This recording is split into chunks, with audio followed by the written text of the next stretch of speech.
It is essential to commence our journey into the world of William Shakespeare in Stratford upon Avon.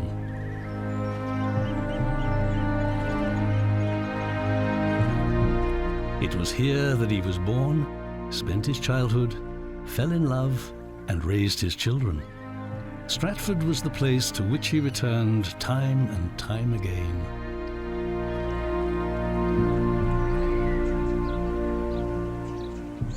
During his career, he bought land here and the impressive house New Place after gaining literary and financial success in London.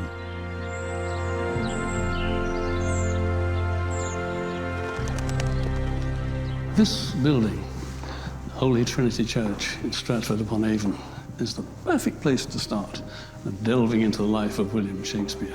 He was baptized here on April the 26th, 1564, and he was buried here.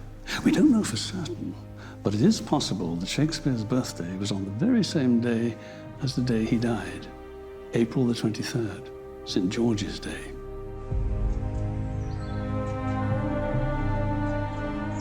This Holy Trinity Church goes back to the early 13th century and is the oldest building in Stratford upon Avon. But great changes had happened within these walls in the few years before Shakespeare's name was entered into the baptismal register here. The church had lost its connection with Rome. This was the England of Elizabeth, the England of the Reformation, initiated by Henry VIII. Like many other families, the Shakespeares were deeply affected by this enforced change in their religious practice. Nothing was certain. Many shifts and changes in the years after Henry VIII. First to Protestant Edward VI, then back to Catholicism with Mary, and then Elizabeth, who was determined to rule in the Protestant way. Stratford, at the time of Shakespeare's birth, it was a town of about 2,000 people. It was a market town. It served the neighborhood.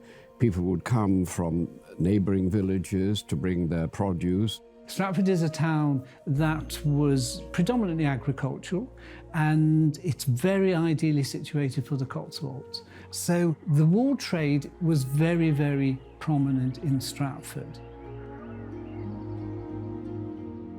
Stratford-on-Avon in the mid-16th century was an unremarkable little town. A small population of around 2,000, and it was a struggle for the town to maintain such a number. Outbreaks of the plague were common here as they were across the country. The Black Death had come to England 200 years before, and everyone lived in daily fear of a return of this deadly disease. The plague was always a concern in Stratford, as it was in other towns as well. Almost every year, the plague would have hit Stratford. The year Shakespeare was born happened to be a particularly bad year for the plague. There's one very good example in the parish register in front of me here that is from July of 1564, just 3 months or so after Shakespeare himself is born. The clerk who's recording the burials for Stratford has taken special care to note in Latin, hic in cepit pestis, so here begins the plague. And you can see from the list of burials that follows, a huge number of people are dying in a very short period of time. Almost 200 people, or about a seventh of the population of Stratford. So if you think that Shakespeare would have been just a few months old, what infant mortality would have been like at the time, we're sort of very lucky to have survived that whole incident.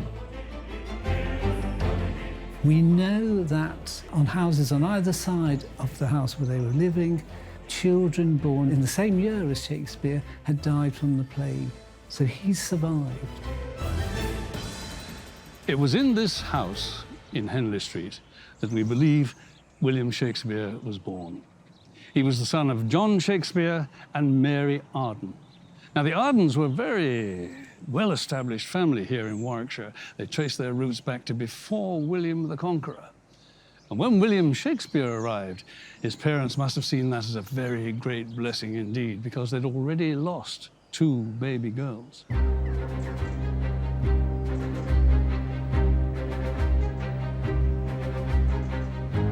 John Shakespeare, William Shakespeare's father, started very humbly in Stratford, started as an apprentice glove maker. He became an ale taster. He became somebody who checked that bread was made properly, and then worked his way up to eventually becoming the mayor of Stratford. When young William was 4, this is when his father's made the mayor. And he would have had, on the day he went to any council meetings, he would have had almost like a procession from the front of the house, down Henley Street and along to the town hall. So that must have made a huge impression on a very young William Shakespeare, seeing his father dressed in all his regalia, parading down Henley Street.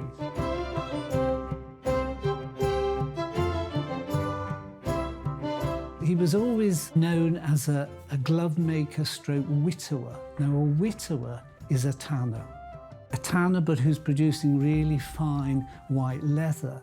And that ties in with the sort of gloves that John Shakespeare was making. These are fashionable, high-quality gloves made for the well-to-do. As a young boy, William would have been in contact with all kinds of people through the trade connections of his father. This could have given him inspiration and language for the colourful characters in his plays.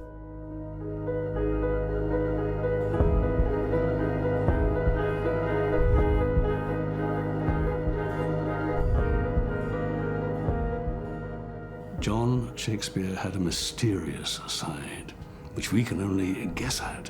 It is very possible that he was a secret Roman Catholic. Now, was this the reason that he didn't attend church? That he received a fine from the Queen? And that he had his name on a list nailed to the church door? Or was it because he'd been exposed dealing illegally in wool, so that he was nervous of stepping out and being arrested?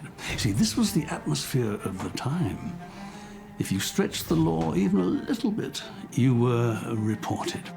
I think there was this sense of turmoil of not being certain how long Elizabeth's reign was perhaps going to last, and with the changes that happened in previous reigns with Mary and Edward and Henry before them, there was that element of uncertainty and the state wanting to control things much more closely. So John Shakespeare's name appears on a recusancy list, which is people who have failed to take the Protestant communion. We now know, of course, Queen Elizabeth has a network of spies throughout England. If you're a wool merchant, you pay taxes to the Crown on your transactions. So, of course, John Shakespeare isn't doing this. So, did the Wool Merchants Guild get tipped off by one of Queen Elizabeth's spies? Hey, there's this guy in Stratford, John Shakespeare, buying all this wool. He's not in the guild, he's not paying taxes. What are you going to do about it? But of course, what they did, John Shakespeare was fined. The wool he'd bought, which he hadn't actually sold on, it was all confiscated. And from that moment on, John Shakespeare is heavily in debt. John Shakespeare lost much of his wealth and his property because of the fines imposed upon him. But he didn't lose this house in Henley Street. Later on, things got better. Because John was still held in good opinion by the aldermen of Stratford, he was granted his own coat of arms in 1592 and was therefore back in business for the rest of his life.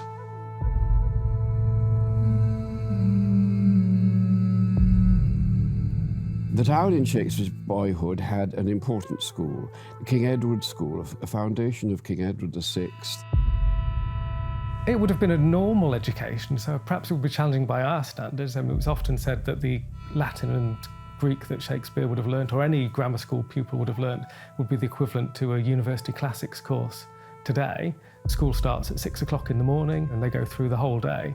They would have started learning simple alphabet and the catechism, sort of the Lord's Prayer, things like that, and then moved on to more complex things. Start with perhaps Aesop's fables. You'd learn your grammar as well, perhaps some Seneca, Virgil. So all of the sort of the classic authors that we think of would have been very much the foundation of that curriculum. He would have read Ovid's Metamorphoses, for example, the great Latin classic. He would have read Virgil's Aeneid. It was an education in oratory and rhetoric, and that is reflected in his plays, I think. He would have learnt there to argue. He would have learnt there to argue on both sides of the case, and he's brilliant at doing that in the plays.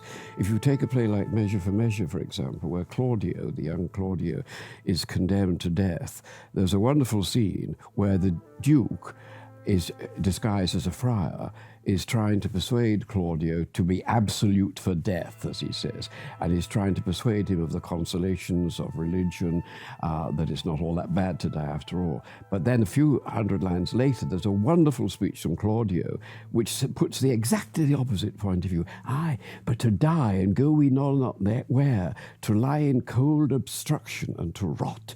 Now, there's an example of Shakespeare's dialectic skill, the way that he can present two totally opposing cases within a single scene of a play. Now, of course, Stratford is synonymous with the name Shakespeare, and you can see memorials to his legacy all over this town. But of course, William had no chance of establishing himself as an actor or a playwright here. Although his father had a very prosperous career in William's early years, later he hit huge financial problems, and it was only by a very risky move to London that William was able once again to restore the name of Shakespeare.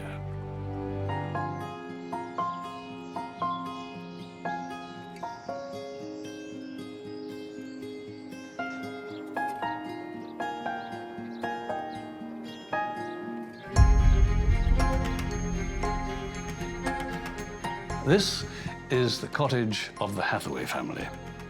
We know that William Shakespeare married Anne Hathaway in 1582, when William was 18, and she was some 8 or 9 years older. But it is remarkable how little else we know about her, and we can only speculate about their marriage. We do know they had 3 children. There was Susanna, the firstborn, and then the twins, Hamnet and Judith. Hamnet was to die when he was 11 years old from an outbreak of the plague. But for a man who wrote wonderful love sonnets and who penned the greatest love story ever, Romeo and Juliet, it is remarkable how little we know about his own love story. It is my lady. Oh, it is my love. Oh, that she knew she were. She speaks, yet she says nothing. What of that? Her eye discourses. I will answer it.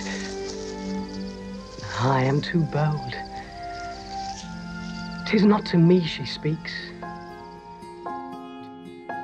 We do know that in August 1582, Stratford enjoyed the benefits of a bounteous harvest. And it must have been at this time that William and Anne had their lovers' tryst. Perhaps on a summer's evening, sitting on a set hay bale during the feasting to celebrate the end of harvest, William, still a teenager, with his quick and easy wit, charms Anne.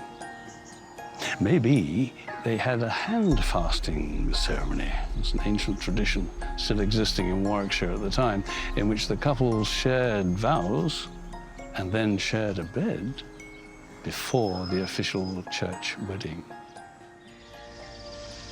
Oh, me. She speaks.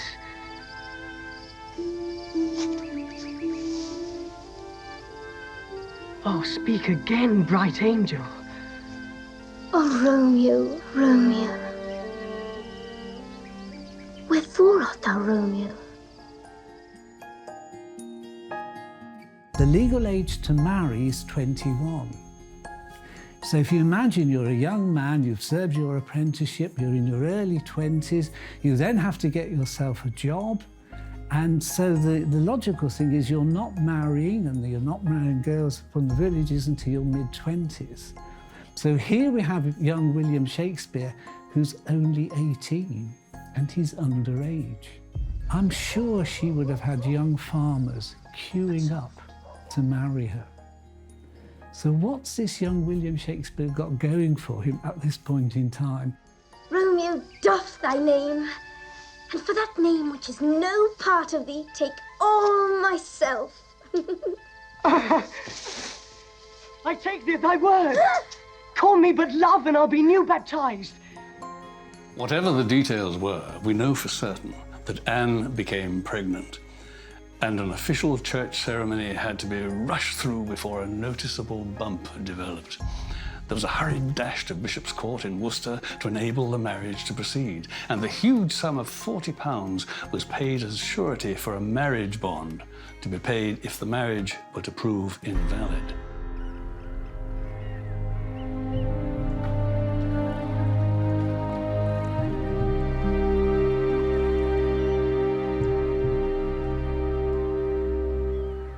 We know that William Shakespeare married Anne Hathaway in 1582 when they had their first child, Susanna, in the year after.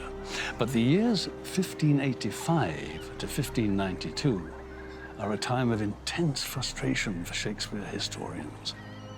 We know practically nothing at all about that elusive 7-year period, and consequently we have no idea how and why he first began his career upon the stage. Many theories have been advanced. Some say that he headed off for Lancashire, the Catholic stronghold.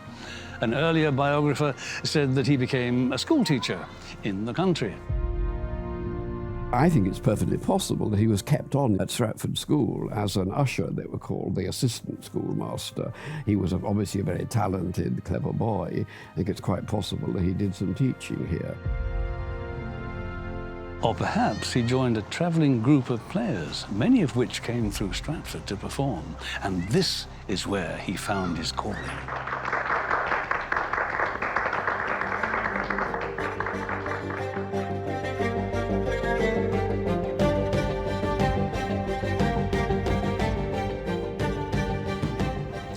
We know that in 1587, the Queen's men came to Stratford.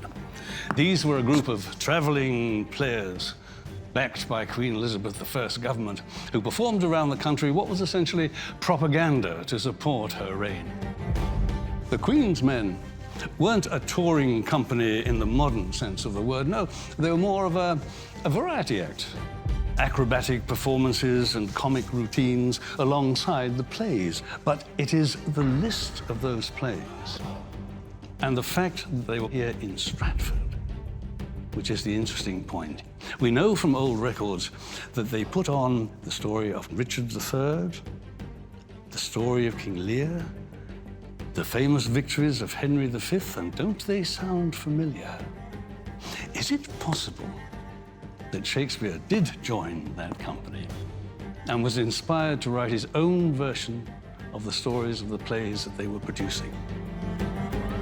Omit no happy hour that may give furtherance to our expedition, for we have now no thought in us but France, save those to God that run before our business. Therefore, let every man now task his thought, that this fair action may on foot be brought.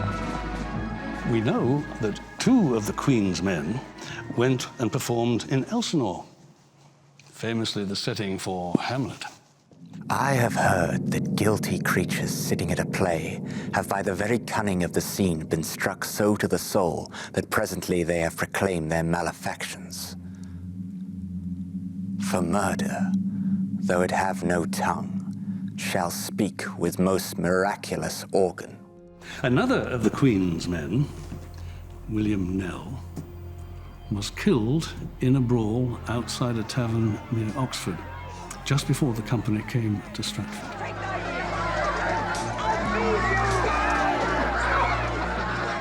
There was a fight and one of the actors was actually stabbed to death.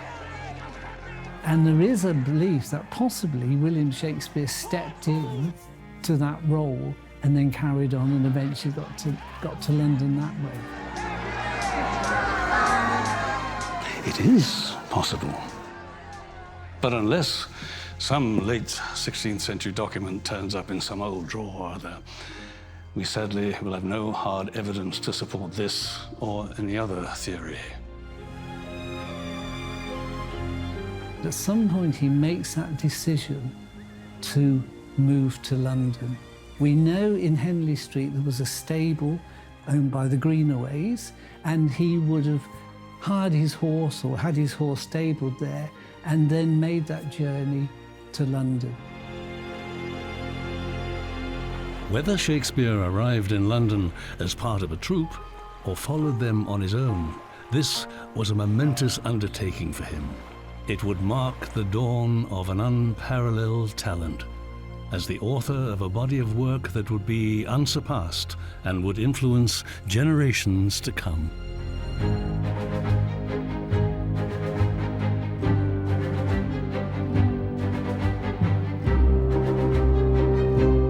The London that Shakespeare found was a dynamic mix of people involved in various trades: shipping, makers and bakers, lawyers and priests, and a court at Whitehall with Queen Elizabeth at its head.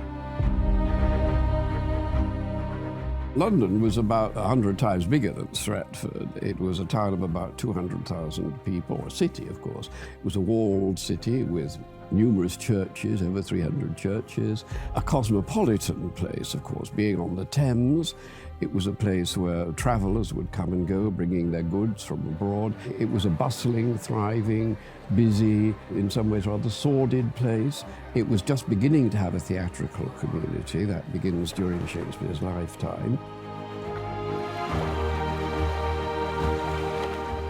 Shakespeare had arrived in London at an ideal time.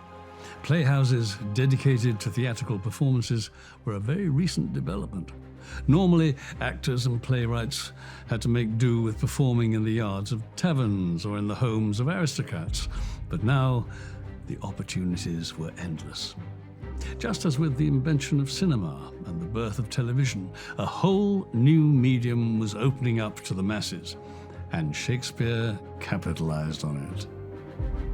It wouldn't all be plain sailing, though.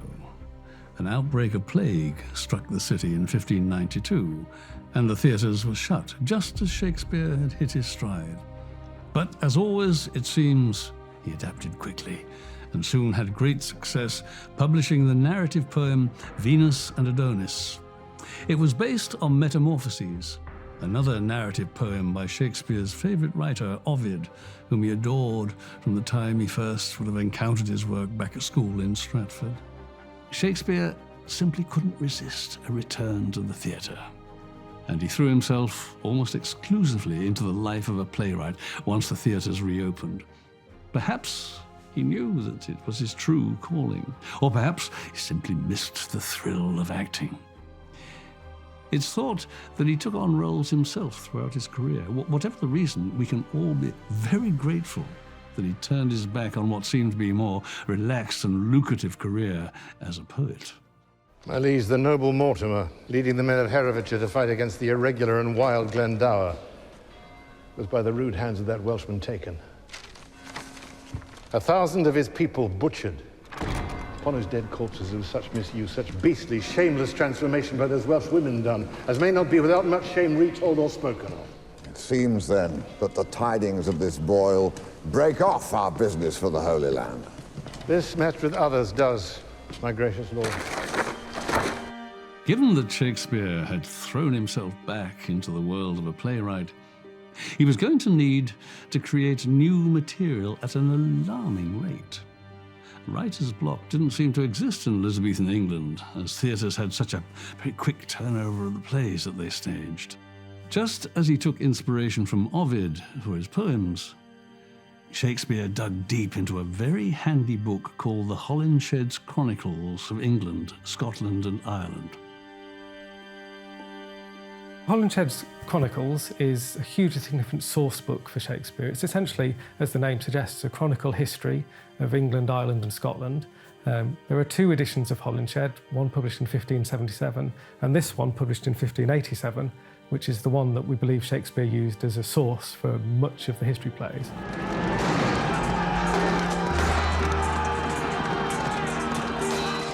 With Henry V, for example, Holinshed describes the Battle of Agincourt and the campaigns overseas, so you can see where Shakespeare's getting the story ideas from that he then turns into the plays on stage themselves.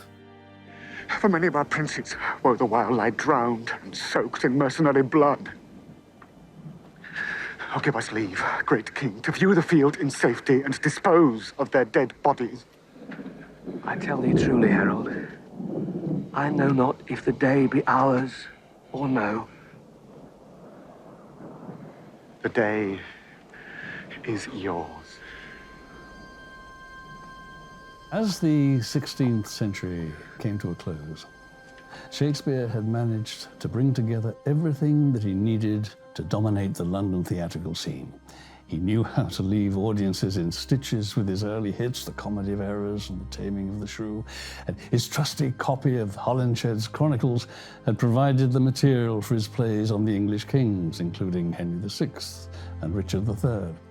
But he needed a star creation of his own, a character that would bring in bigger crowds than ever on the rapidly expanding London stage scene. And he found it in John Falstaff, a buffoonish knight. Give me a cup of sack, rogue! Is there no virtue extant? Go thy ways, old track. Die when thou wilt. If manhood, good manhood, be not forgot upon the face of the earth, then I'm a shot herring. There live not 3 good men unhanged in England, and one of them is fat. Falstaff delighted audiences more than any other character of the era. He stole the show in Henry IV, Part 1 and 2, and was so popular that Shakespeare had to knock out a comedy with Falstaff as the main character, the rather hastily written The Merry Wives of Windsor. They say that jealous, wittily knave hath masses of money, for the which his wife seems to me well favoured. Now, I will use her as the key to the cockledy rogue's coffer, and there's my harvest home. I would you knew, Ford, sir, that you might avoid him if you saw him. Oh, hang him! Having created such a smash hit, you could say that the world was now Shakespeare's oyster, which would be fitting, as he invented that phrase when writing the character of Falstaff. London had given William Shakespeare a stage, but too often it had been a precarious one. His friends, the Burbage family, had to move their playhouse, the theatre, as they did not own the land. William and his colleagues became the shareholders of the Globe, which they erected from the timbers of the previous theatre.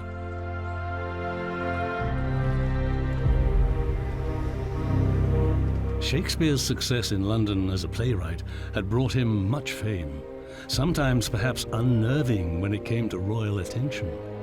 Life in Shakespeare's England could be a dangerous endeavour. London was a city full of intrigue and espionage. Elizabeth was never easy in her role as queen and was always on the lookout for possible usurpers and employed a contingent of spies.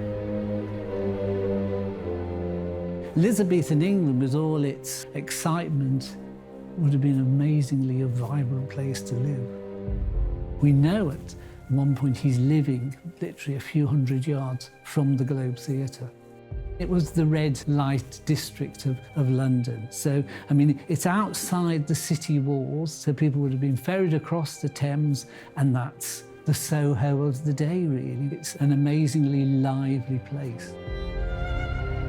The building of the Globe Theatre would at last give Shakespeare a proper home for his plays, which inspired him to become more and more creative. This is Shakespeare's Globe Theatre in Bankside. It welcomed its first audiences in 1997, almost 4 centuries after the original Globe Theatre, which this building is intended to replicate, first opened its doors. It was 1599, and Shakespeare was a shareholder in the playing company, the Lord Chamberlain's Men. It was a formidable troupe. Shakespeare was the resident genius playwright, but also still an actor, of course. They had a superstar leading man in Richard Burbage, who had the enormous honor of taking on William's greatest roles for the first time, including Hamlet, King Lear, and Macbeth. They also had a supreme comedian, the other Will in the group, Will Kemp, who had sent audiences into raptures with his performances as Sir John Falstaff. Shakespeare would often be at court entertaining the Queen with his plays. When Elizabeth died and James became king, the royal patronage stayed with him. Shakespeare was now a significant member of the King's Men. It was at the Globe that Shakespeare truly cemented his legacy as the greatest writer in the English language. Hamlet, Julius Caesar, Macbeth, King Lear, Othello, they all had their first ever performances at the Globe.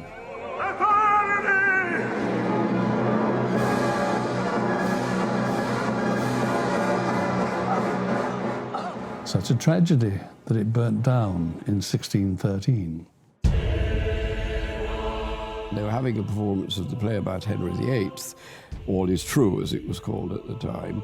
That play has a procession, and they were using cannon to have special effects.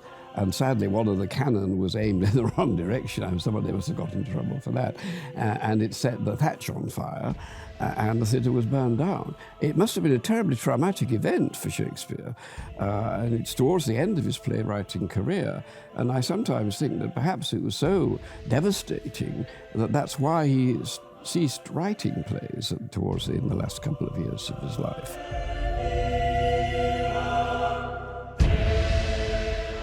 Once the Globe went down, so did Shakespeare's desire to write.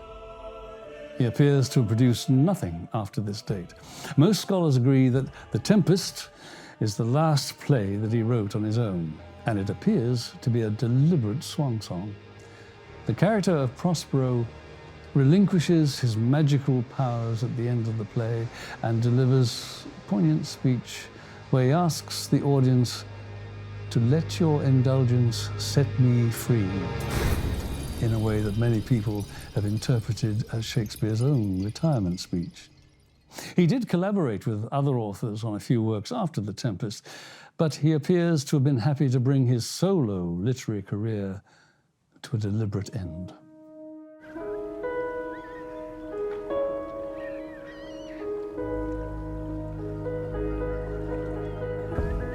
When the opportunity arises, he comes back to Stratford.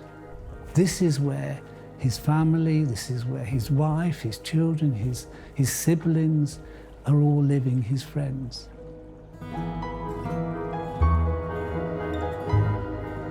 I think he was a Stratford man all his life. His family remained in Stratford. He bought a big house for them quite early in his career. He owned New Place, the large house in the middle of Stratford, from the time that he was 33 years old. We believe for probably 15 to 20 years, Shakespeare is earning between £200 to £300 a year.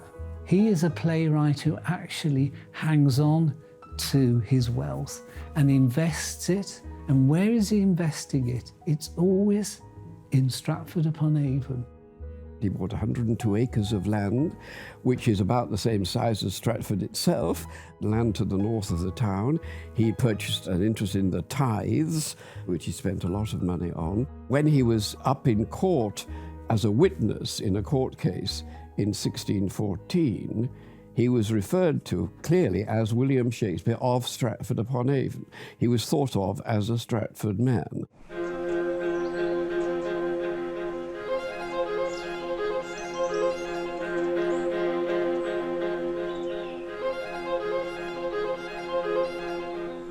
William Shakespeare died on April the 23rd, 1616, and it may be that his death was sudden and unexpected, because just a month earlier he had signed his will, in which he said he was in perfect health. In that last will and testament, Shakespeare left money behind to his wife and sister, his niece and nephews, his children and his grandchildren, to his friends, and to the poor in his hometown of Stratford upon Avon. But to the world of literature and to the English language, he left behind an unparalleled legacy.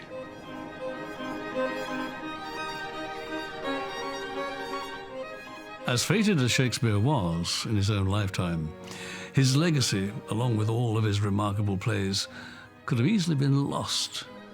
What became known as the First Folio was published in 1623, that's 7 years after Shakespeare's death. 36 of Shakespeare's plays were collected together by Shakespeare's colleagues and fellow actors, John Hemmings and Henry Condell. It was a project of great determination and devotion to Shakespeare. The First Folio is particularly special because it records for the first time the collected plays of William Shakespeare. And without this book, 18 of the plays would be lost to us forever because they don't survive in any other printed form. And it's clear that they've been putting together a lot of work to gather up the plays, to edit them, to bring them into what they consider their preferred format to be presented for the first time in their authentic state. It brings together the plays in their division into tragedies, histories and comedies for the first time, and it presents them in a standard format. Shakespeare's plays have gone on to have a huge impact on our collective thoughts of so many historical figures. The way that the world views Richard III, Cleopatra, Henry V, Mark Antony, and so many, many more has been forever altered by Shakespeare's works. Big hands for me! How perfectly did he capture the sense of betrayal felt by Julius Caesar as he was assassinated by Brutus, Cassius, and many others, with the simple but devastating line, et tu, Brute. Et tu, Brute. Then fall, Caesar.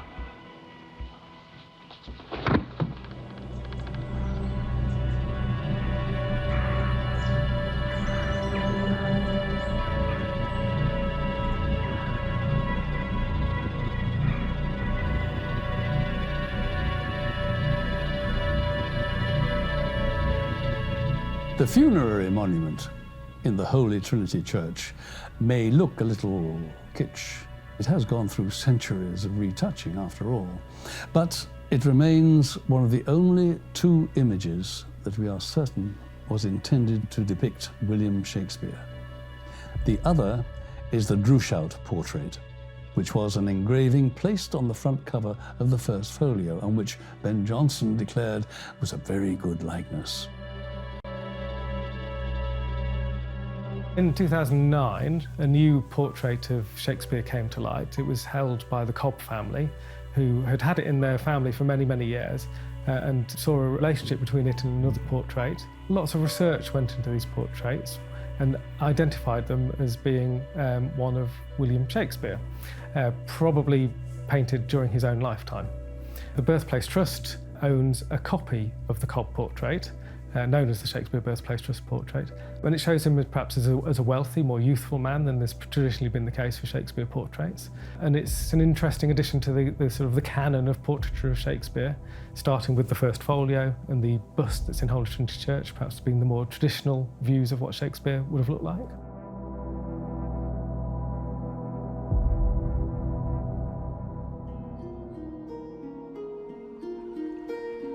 Shakespeare's greatest legacy of all remains in the language we all use every day.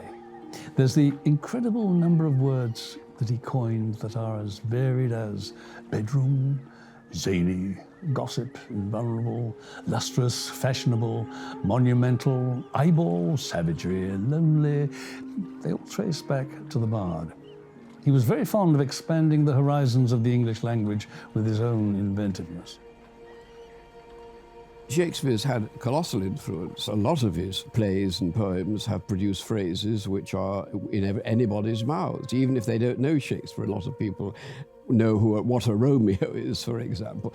And phrases like a man more sinned against than sinning, for example, which is a line from King Lear, will be used by people who've never heard of King Lear, even possibly.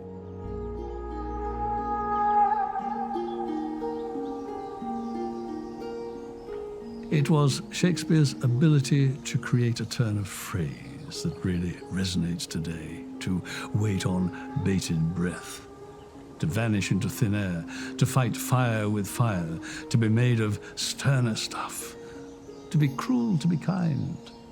All phrases conjured in Shakespeare's plays. Any ad man today would kill to have Shakespeare's ability to create such memorable sound bites. In fact, as many as 1 in 10 of the common phrases that we use every day were most likely the work of the bard, which is a truly astonishing number.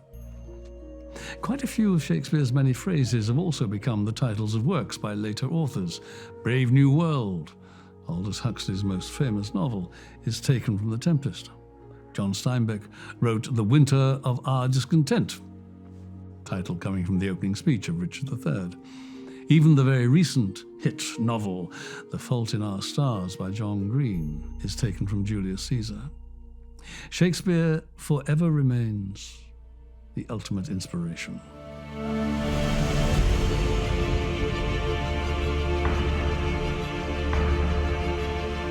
The colossal influence that Shakespeare is having increasingly still on the world of the arts. The music that's been inspired by Shakespeare, the films, the theatrical productions which go on, the fact that actors love playing Shakespeare's roles because they give actors such incredible opportunities. He's always a very chameleon type person. I can never quite pin him down. But I'm very fortunate. There are moments quite often in the morning when I open the house up on my own. And just when you walk through, it's a very humbling experience to be there, having spoken to so many people who it's been a lifetime's ambition to come to the birthplace.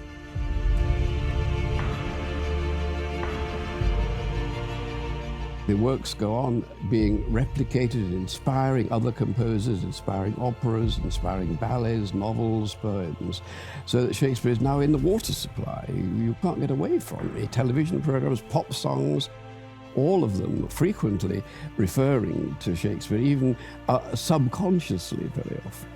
So, yes, Shakespeare is here to stay.